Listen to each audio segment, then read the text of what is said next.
Hello students, Navodaya education के online पाठशाला में आपका स्वागत है। आज हम लोग देखेंगे क्लास 10th की जो बुक की प्रथम टॉपिक है वह है श्रम विभाजन और जाति प्रथा। और आप लोग सभी को पता है कि हम लोग की बुक को बारीकी से अध्ययन करना बिहार बोर्ड की खासियत ही गुणगान होती है। देखिए, और यहाँ से हमेशा क्वेश्चन पूछते रहता है जिनको टॉपिक का नाम क्या है, श्रम विभाजन और जाति प्रथा। और उनके लेखक कौन है, तो भीमराव अम्बेडकर। टॉपिक का नाम है श्रम विभाजन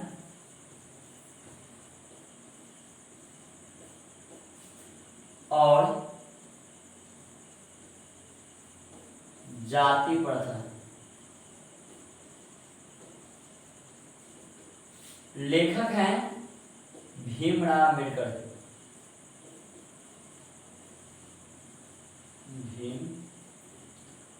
भीमराव अम्बेडकर। ऐसे भीमराव अम्बेडकर जी का पूरा नाम है बाबा साहेब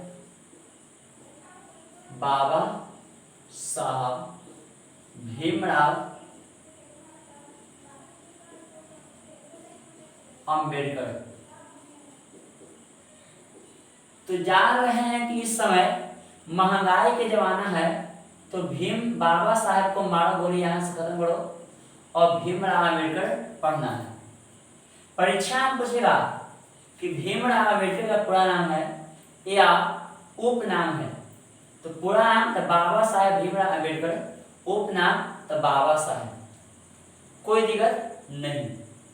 ध्यान दीजिए, आपने पहले पढ़े थे और जानते भी हैं, जिस समय पहले हमारा देश अंग्रेजों के गुलाम था, तो उस समय हरिजन की स्थिति में इतना ज्यादा बदलाव था कि वहां उन्हें न ही किसी का अधिकार था और न ही वर्ग में सीट पर बैठने का अधिकार। देखिए, तो यह बेचारे भीमराव अम्बेडकर की जीवन शैली क्या होती है। यह भीमराव अम्बेडकर जी ने विद्यालय में पढ़ने जाते थे तो इन्हें क्लास से बाहर बैठने की अनुमति दी जाती थी। ध्यान दीजिए, आपको यहाँ बढ़ चल रहा है और आपको गेट के पास यहाँ बैठाया जाए और क्लास में शिक्षक पढ़ा रहे हैं, कैसा लगेगा। भीमराव बेचारा ये सब दृश्य देख देख के तंग आ गए। खासियत तौर की बात है, एक दिन भीमराव अम्बेडकर यात्रा कर रहे थे, उस समय ट्रेन पर गए तो वहां बड़े बड़े लोग आराम से सीट लेकर बैठे हुए हैं। ये बेचारा भीमराव अम्बेडकर को ट्रेन में घुसने भी नहीं दिया रहा है। क्यों हुआ, तो यहाँ कहा कि आप चमार जाति के हैं और यहाँ हम प्रवेश नहीं करने देंगे। ध्यान दीजिए, एक स्मरण करने योग्य बात होती है कि श्रम विभाजन जाति प्रथा का ही दूसरा नाम है। श्रम विभाजन जाति प्रथा की ही दूसरा नाम है। ध्यान दीजिए, और कैसे कहां से उत्पत्ति हुई से। पहले हम लोग को पूर्वज ने सभी को अलग अलग काम के आधार पर बांटे थे। कुछ ही काम आधार पर, तो काम के आधार पर मतलब जौन सा कर्म करेगा उस जाति में चला जाएगा। और आज इसका ऐसा प्रतिबंध बांध दी जाती है कि जिस जाति में जन्म हुआ है वो वही काम बांध दी जाती है। ध्यान दीजिए, पहले कोई व्यक्ति दूध का काम करे तो गवारा कहते थे, कोई व्यक्ति लोहा की काम करे तो लोहार कहते थे, बढ़ाई का काम करे लकड़ी वाला तो वहां बढ़ाई कहते थे, कोई व्यक्ति दुकान चलाए उन्हें बनिया नाम से, जिसको साहब सुनते हैं, साहब के नाम से जानते थे। लेकिन आज की दृष्टि इतना बड़ा खराबी हो गया कि सभी लोग उस बेचारे को ऐसा जाति में बांध दी जाती है कि उनका जिंदगी नरकीय होते चला जाता है और न ही वो अपना मन से कोई काम कर पाता है और न ही समाज के लिए सेवा कर पाता है। ध्यान दीजिए, थोड़ी सी बातें समझना है कि श्रम विभाजन, ये अपने करा श्रम, श्रम मतलब है काम करना, क्या हुआ, काम करना, और विभाजन होता बांटना। तो जो जिसको काम के आधार पर बांटा गया उसको कहते हैं क्या, श्रम विभाजन। और जाति के आधार पर बांटा गया उसे जाति विभाजन। लेकिन प्रथा लगा है, प्रथा मतलब होता है प्रचलन, इसके लगातार चलता है जाति प्रथा। तो प्रथा, जाति की प्रथा चल रहा है। दहेज प्रथा, दहेज देने की प्रक्रिया प्रथा चल रहा है, तो दहेज प्रथा हुआ। देखिए यहां से टॉपिक बहुत बड़ा गंभीर सा बात आएगा, परीक्षा में पूछेगा आपको एटी में कि भीमराव अंबेडकर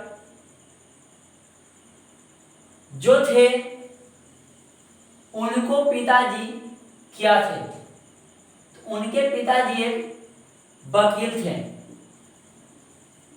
वकील थे। और बाबा साहेब भीमराव अंबेडकर बच्चे से ही ग्रंथों पर पढ़ के अपना अच्छी नॉलेज हासिल कर आज की दुनिया में भारत के मेन ग्रंथ पढ़ने जाते हैं हम लोग संविधान,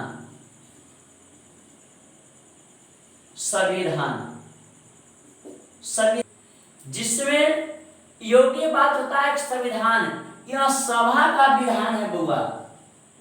सभा का विधान मतलब सभा पंच लोग बैठे और इस किताब को माने तो संविधान होता है। ध्यान दीजिए, आजकल इन्हीं के बुकों से पूरा आज सरकारी दफ्तरों में काम हो रही है। परीक्षा में पूछेगा कि भीमराव अंबेडकर जी ने जो संविधान बनाए थे उन्हें लिखने में कितना समय लगा, तो 2 वर्ष 11 महीना 18 दिन। परीक्षा में पूछेगा भारतीय संविधान किसने बनाए, तो बाबा साहेब भीमराव अंबेडकर। नेक्स्ट टॉपिक है हाँ, जब शुरुआती में नीच जाति को अधिकार नहीं दिया जाता था, उन्हें अधिकार कौन दिए, तो बाबा साहेब भीमराव अंबेडकर। ध्यान दीजिए, थोड़ी सी बात इसको गहराई रूप से चलते हैं, जिसमें शुरुआती में अगर बाबा साहब चाहते हो संविधान तो वहां चुनौती उत्पन्न होता होगा, लेकिन यहाँ लाला लाजपत के थोड़ा सा राय पर मानकर संविधान लिखें और आज संविधान के जन के जाने गए। और यह हमारा भारतीय संविधान 26 जनवरी 1950 को पारित हुआ, लेकिन हमारा संविधान 25 जनवरी 1949 में ही तैयार हो गया था। और उन्हें पारित के बाद हम भारतीय गणतंत्र दिवस मनाए जाते हैं। ध्यान दीजिए, इसमें अब क्वेश्चन बनने लायक प्रारंभ हुई। अगर किसी व्यक्ति को हम काम के आधार पर बांटेंगे तो वह व्यक्ति सक्षम होगा। किसी बच्चों को मान लीजिए कि लोहा वाला काम में करने में मन लगता है तो उसको लोहा के काम देंगे तो काम करेगा। अब ऐसे नहीं कि कोई बच्चा लोहार जाति के है और उसको लगे कि दूसरा काम करे, गवाला वाला काम, तो कर सकता है, लेकिन जाति क्या कहता है कि आप जिस जाति से हैं उसी जाति का काम कीजिए। ध्यान दीजिए, अगर कोई बच्चा गवाला जाति के है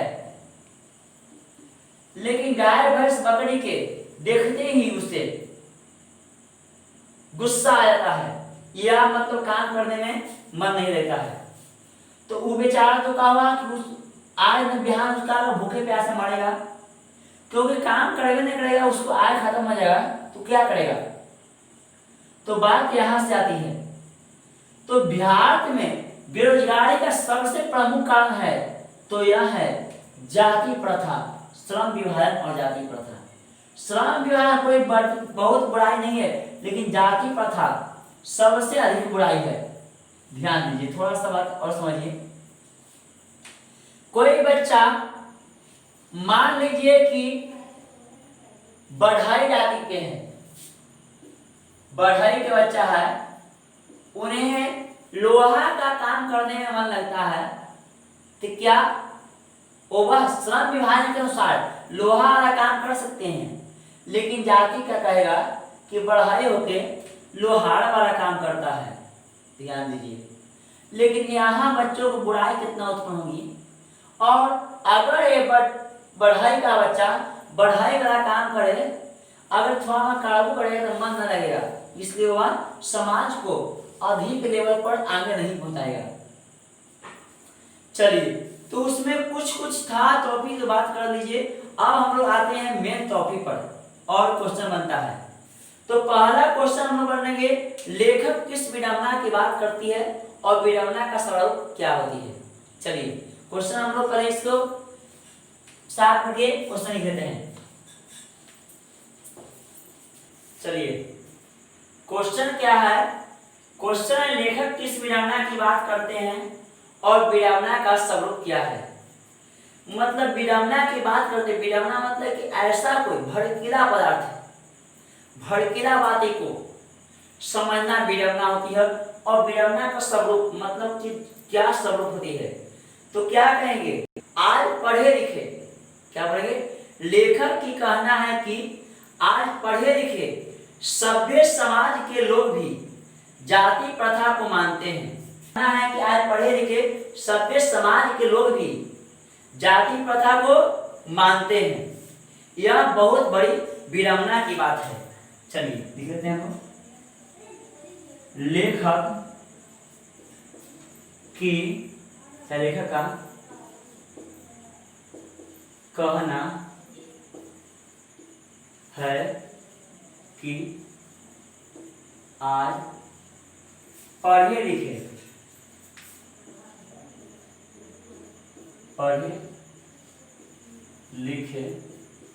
सभ्य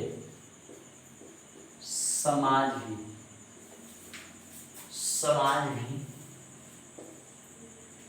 लेखक का कहना है कि आज पढ़े लिखे सभ्य समाज है ना, समाज के लोग भी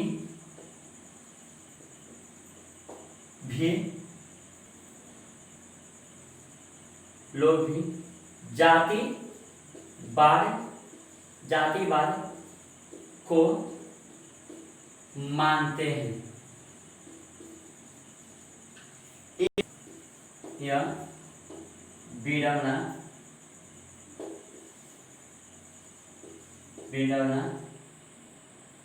की बात है।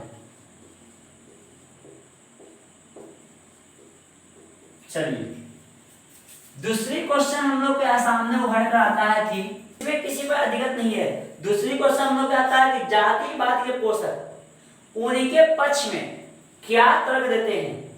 मतलब पक्ष में जातिवाद के पोषक उनके पक्ष में क्या तर्क देते हैं, मतलब जातिवाद के पोषक मतलब इसको बढ़ावा देने वाला जो व्यक्ति है वो जातिवाद के बारे में क्या कहते हैं।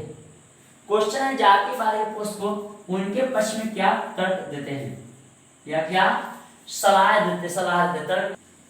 जातिवाद के पोषकों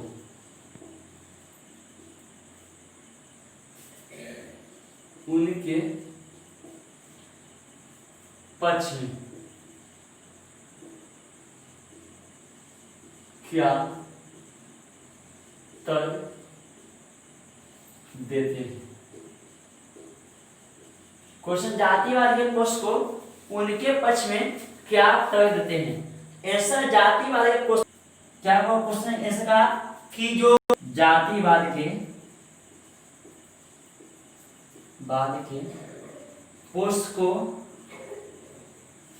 को कहना है कि आज सभ्य समाज के लोग जातिवाद के पोषकों का सम विभाजन सभी लोगों को श्रम विभाजन लोग और यह जाति प्रथा का ही दूसरा रूप है। चलिए इसको नोट कीजिए पहले।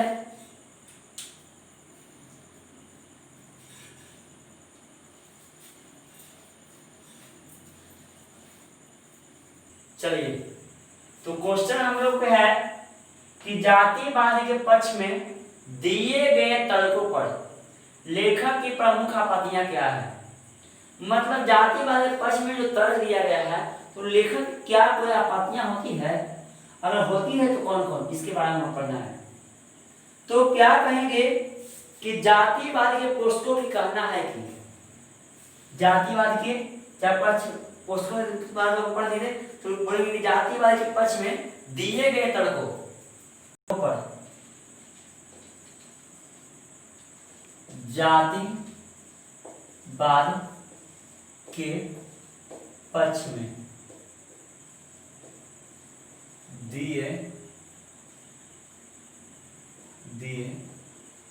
गए तर्कों पर लेखक की प्रमुख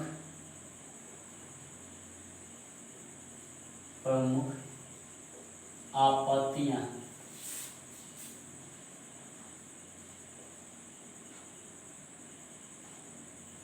लेखक की प्रमुख आपत्तियां यह है कि क्या कहा, जातिवाद के पक्ष में दिए गए तर्कों पर लेखक की प्रमुख आपत्तियां यह है कि यह है कि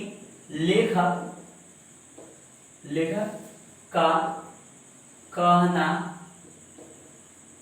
है कि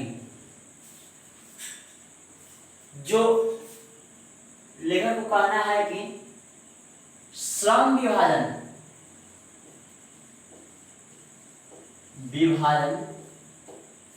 लोगों को कर्म के आधार पर बांटा गया है।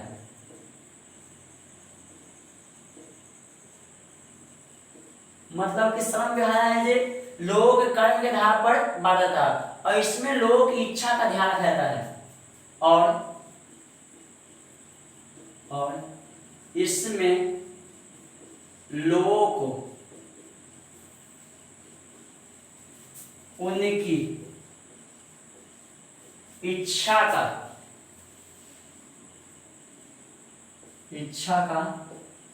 ध्यान रखा जाता है परंतु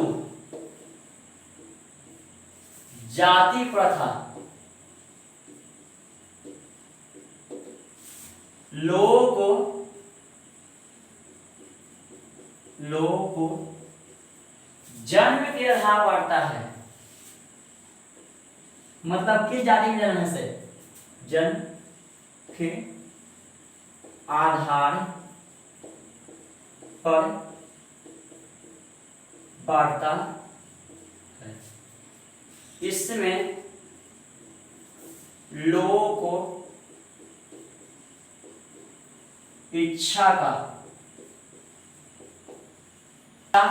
का ध्यान नहीं रखा जाता है। एक बार फिर समझिए, क्वेश्चन क्या है, जातिवाद के पक्ष में दिए गए तर्कों पर लेखक की प्रमुख आपत्तियां क्या है।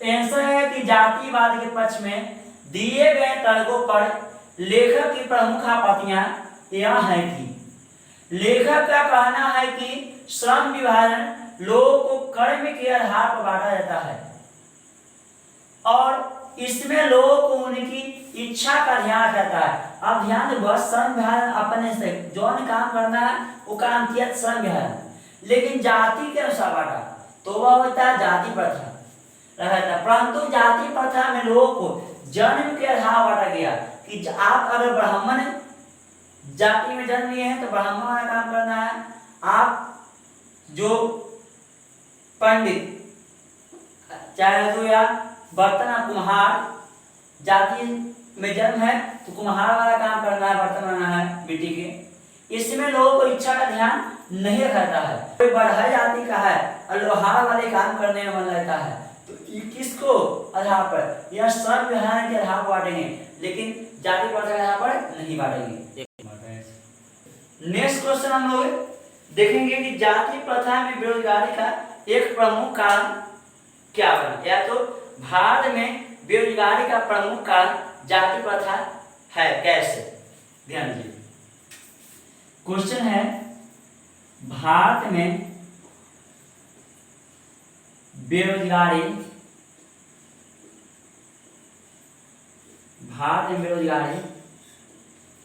का एक प्रमुख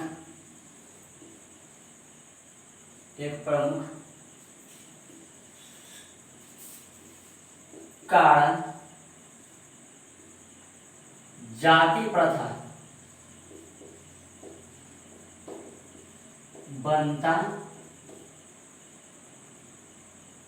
जाति प्रथा बनता है।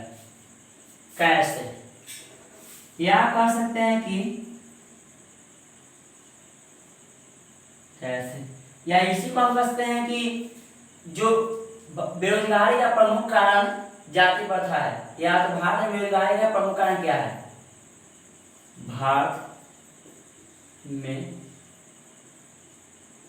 बेरोजगारी का प्रमुख कारण क्या है। नेक्स्ट देखिए, भारत में, ध्यान से समझिए, भारत में बेरोजगारी का प्रमुख कारण क्या हुआ, तो यह जाति प्रथा। जैसे देखते करते हैं कि अगर कोई व्यक्ति मान ले ब्राह्मण जाति का है और उसको पूजा पाठ करने में ध्यान नहीं देता है, दूसरा काम भी कर सकता है, तो यह श्रम विभाजन के आधार पर। लेकिन जाति के आधार पर रहेगा तो क्या उसकी स्थिति दयनीय हो जाएगी, वह काम करने में ब्राह्मण वाला मन नहीं रहता है, दूसरे काम कर सकता है, लेकिन उसको लोगों में बुराई उत्पन्न करके इस काम से बंधित कर दिया, तो इससे वो व्यक्ति मर ही सकता है ना। है देखिए, तो क्या कहेंगे, बोलेंगे कि भारत में बेरोजगारी का सबसे प्रमुख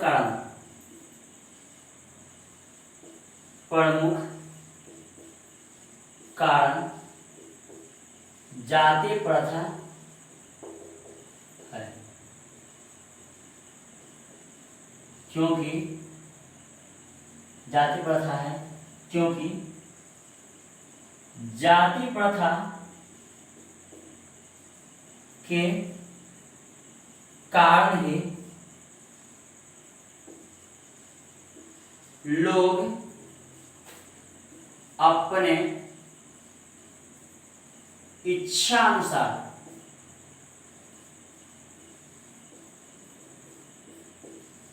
काम नहीं कर पाता है और जिस काम में उससे मन नहीं लगता है,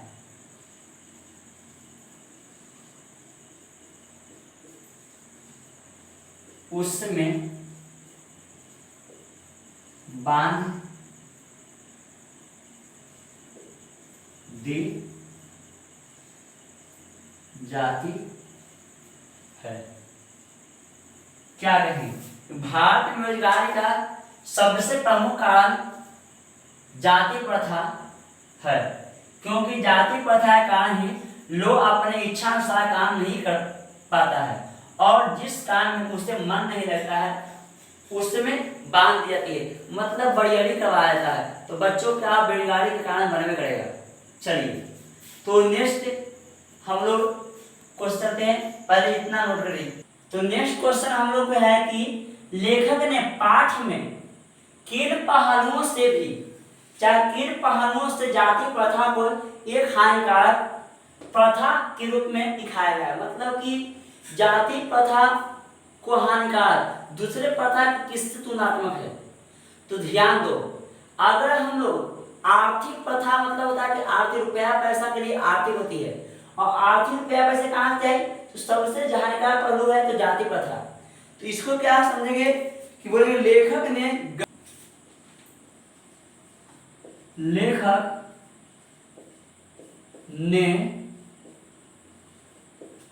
ने गरीबी और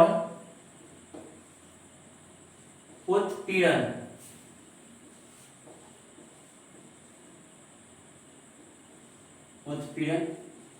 से भी हानिकारक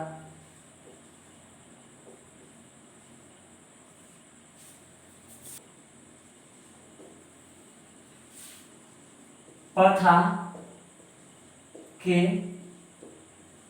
रूप में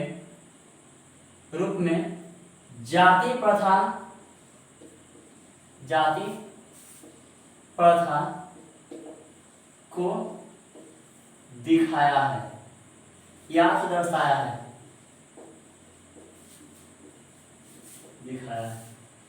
क्योंकि यह आर्थिक स्थिति पर मतलब रुपया पैसा पर आर्थिक स्थिति पर बुरा प्रभाव डालता है।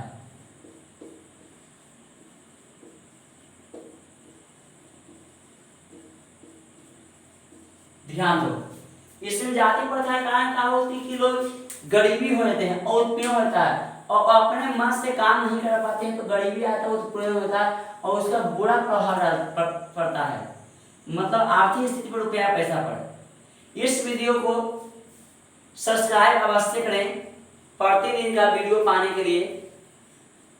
आपको धन्यवाद।